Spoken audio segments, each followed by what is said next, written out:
How much are students improving each year?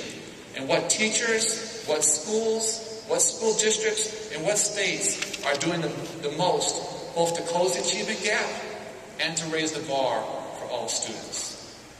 It's important as well for superintendents to gather data on school climate and culture. Tony Bright has written about the importance of building trust in schools, and that trust is a leading indicator of a high-performing school. So survey teachers and students and parents and see what they think about how their school is performing. Ask them, what is their school doing to foster a college-going culture? Now, I recognize that change doesn't come easily, but it absolutely can be done.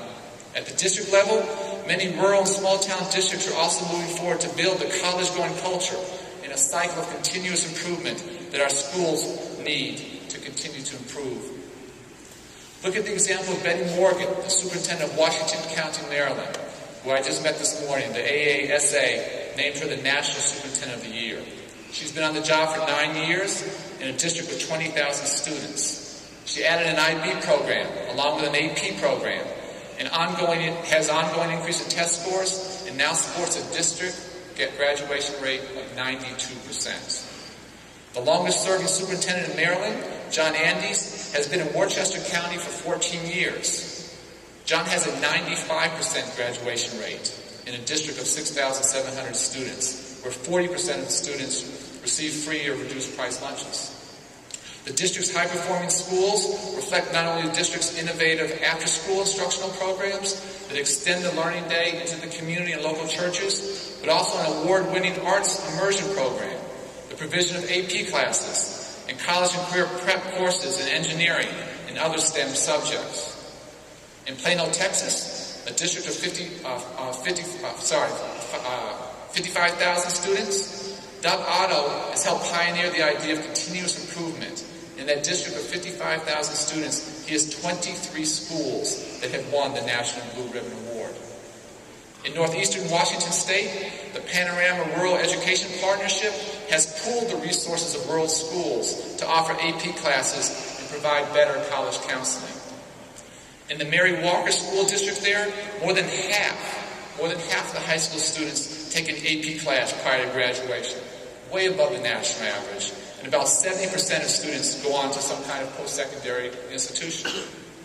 At present, about 1 in 5 schools in small towns and rural areas offer distance learning courses through satellite, television, or the internet.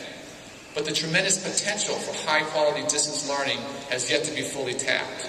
Maine, a largely rural state, now provides a laptop for every high school student.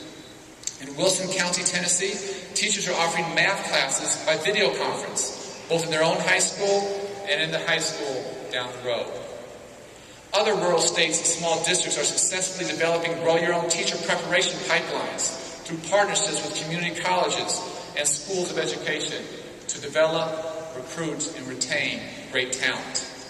In North Carolina, where low-performing schools participate in a grow-your-own teacher preparation program, local districts have retained almost 90% of teachers that have become fully licensed and certified.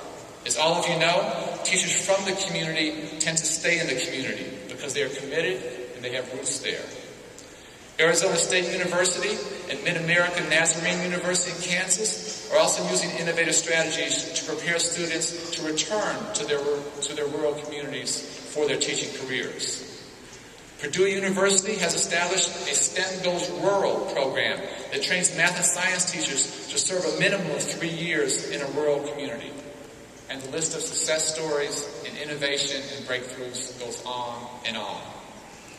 I recognize that one of the toughest challenges for all superintendents is transforming persistently low-performing schools, especially in rural areas.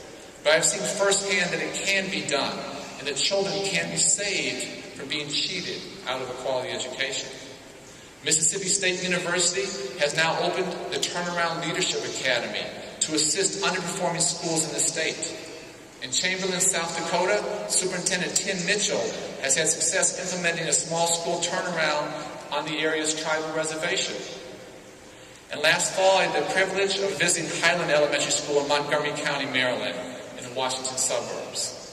By By 2004, Highland had failed to make AYP for 3 years in a row and was sanctioned by the Maryland Department of Education for failing to meet even minimum standards. It was in danger of being taken over by the state. But the Montgomery County Superintendent, Jerry Wiest, didn't want to turn the school over to the state. Instead, he went out and recruited one of his best principals to come out of retirement and take over and turn around that school. A few short years later, today, Highland Elementary, with the same type of students, 80% of whom are English language learners, is among the top 10% of schools in Maryland. And last September, I was pleased to be able to hand out the National Blue Ribbon Award to Highland Elementary. None of this is easy, but with courage, with collaboration, capacity, and commitment, great leadership is absolutely possible. And we can no longer maintain a status quo that fails to serve so many of our children. For all the challenges we face, I couldn't be more hopeful because I see the difference that we are making in students' lives. I thank you for your years of dedicated service to our students and for your tireless leadership. Let's always remember our true north, the answer to why we signed up for the superintendent's job, to change our students' lives for the better. The job of the superintendent entails not just a sacred obligation, but an extraordinary opportunity. I thank all of you for seizing that opportunity and committing your lives to being the life changers that our nation's children desperately need and deserve. Thank you so much.